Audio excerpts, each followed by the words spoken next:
নমস্কার বন্ধুরা, আজ বানাবো জামাই ষষ্ঠী স্পেশাল আমদই ভাপা। গরমের সময় এখন বাজারে প্রচুর আম, তাই আজকে এই রেসিপিটা আপনাদের সঙ্গে শেয়ার করছি, স্পেশালি জামাইদের জন্য। খাওয়ার শেষে ঠান্ডা ঠান্ডা আমদই ভাপা অসাধারণ লাগবে খেতে।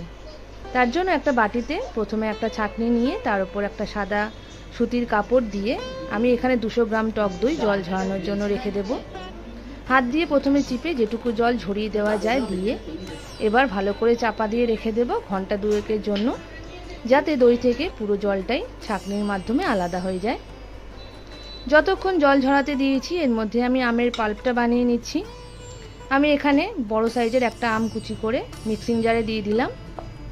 এবার আমি একটা স্মুথ আমের পাল্প বানিয়ে নিচ্ছি। দেখুন 2 ঘন্টা হয়ে গেছে। এবার আমি একটা বড় বাটির মধ্যে কাপড় থেকে জল ঝরিয়ে রাখা টক দইটা দিয়ে খুব ভালো করে ফেটিয়ে নেব, একদম স্মুথ ক্রিমের মতো। তবেই কিন্তু ভাপাটা খুব ভালোভাবে হবে। গরমকালে খাবারের শেষ পাতে ঠান্ডা ঠান্ডা আমদই ভাপা স্পেশালি জামাইদের জন্য। দেখুন একদম ক্রিমের মতো স্মুথ হয়ে গেছে। এরপর আমি এর মধ্যে কিন্তু আমের পাল্পটা অ্যাড করে দেব। আমি এখানে হিমসাগর আম দিয়েছি, একদম বড় মিষ্টি পাকা। আপনারা যে কোনো আম দিতে পারেন, তবে আমটা একদম পাকা আর মিষ্টি হলেই কিন্তু এই দই ভাপাটা খেতে অনেক বেশি টেস্টি হয়। আমের পাল্পটা দিয়ে দেওয়ার পর আমি এর মধ্যে মিষ্টির জন্য কনডেন্স মিল্ক দেব।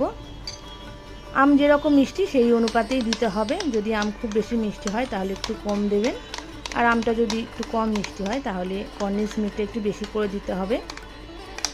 আমি এখানে মিষ্টির স্বাদ অনুযায়ী, আমের স্বাদ অনুযায়ী হাফ কাপ মতো কনডেন্স মিল্ক দিচ্ছি। কনডেন্স মিল্ক দেওয়ার পরে আমি ভালো করে আবারও ফেটিয়ে নিতে হবে, একদম স্মুথ একটা মিশ্রণ তৈরি করে নিতে হবে। রান্না কিন্তু দেখতে খুব ভালো লাগে আর খুব সহজও মনে হয়, তবে বানাতে গেলে কিন্তু প্রচুর এফর্ট আর খাটনি দিতে হয়।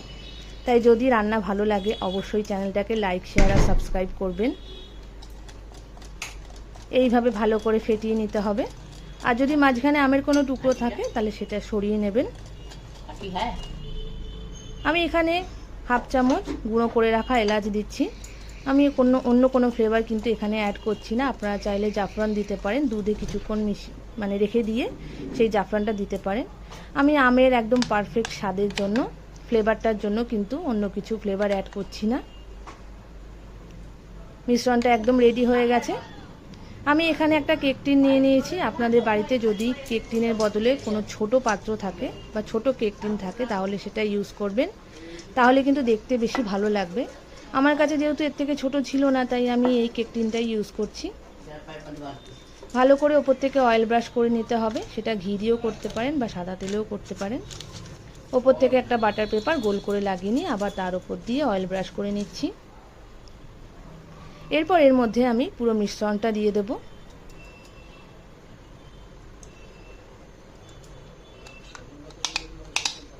আপনারা পাশে থাকলে তবেই কিন্তু এই চ্যানেলটাকে আমি এগিয়ে নিয়ে যেতে পারবো। তাই অবশ্যই চ্যানেল যদি ভালো লাগে তাহলে একটা লাইক অন্তত দেবেন। এরকম ওপরে সারফেসটা প্লেন করে নেওয়ার জন্য একটু করে ঠুকে নিচ্ছি। একদম রেডি হয়ে গেছে। এরপর উপর থেকে একটা অ্যালুমিনিয়াম ফয়েল ঠিক বাটির আকারে চৌকো করে কেটে নিয়ে চারপাশটা ভালো করে মুড়ে দিয়ে দিলাম। ভালো করে মুড়ে দিতে হবে এইভাবে। এবার ভাপে বসানোর জন্য দিয়ে দেব। তার জন্য আমি একটা কড়াই নিয়ে নিয়েছি। কড়াইয়ের মধ্যে সামান্য জল দিয়ে এরকম একটা ঝিক উল্টো করে রেখে দিয়ে তার উপর এই বাটিটা বসিয়ে দিচ্ছি। এবার ঢাকা দিয়ে দেব একদম 20 মিনিটের জন্য। 20 মিনিটে কিন্তু আমদই ভাপাটা একদম রেডি হয়ে যাবে। 20 মিনিট পর ঢাকা খুলে দেখে নিচ্ছি। আমদই ভাপা কিন্তু রেডি হয়ে গেছে। খুব বেশিক্ষণ সময় লাগে না, কিন্তু খেতে কিন্তু দুর্দান্ত হয়। একটু ঠান্ডা করে নিয়েছি। এবার আমি একটা প্লেটের মধ্যে ডিমোল্ড করে নেব। এইভাবে উল্টিয়ে একটু ওপর থেকে চাপ দিলেই কিন্তু বেরিয়ে আসবে। আর বাটার পেপারটাও সরিয়ে নিচ্ছি। দেখুন খুব সুন্দর দেখতে হয়েছে। একদম ঠান্ডা করে খেতে হবে, তবেই কিন্তু অসাধারণ লাগবে। আমার হাতে সময়টা একটু কম ছিল, তাই খুব সিম্পলভাবে আমি এটা গার্নিশ করেছি। আপনারা চাইলে কিন্তু জামাইদের জন্য খুব সুন্দর করে গার্নিশ করতে পারেন, আরও বেশি খানিকটা আম দিতে পারেন, নানা রকম ড্রাই ফ্রুটস দিতে পারেন, যেমনভাবে খুশি আপনারা সাজিয়ে দিতে পারেন। দেখতেও সুন্দর হয়, খেতেও কিন্তু অসাধারণ হয়। ঠান্ডা ঠান্ডা আমদই ভাপা একদম রেডি। অবশ্যই বাড়িতে বানাবেন, বিশেষ করে জামাই ষষ্ঠীর দিনে কিন্তু অবশ্যই এইভাবে জামাইদের সারপ্রাইজ দিতে পারেন। আজকের মতোই।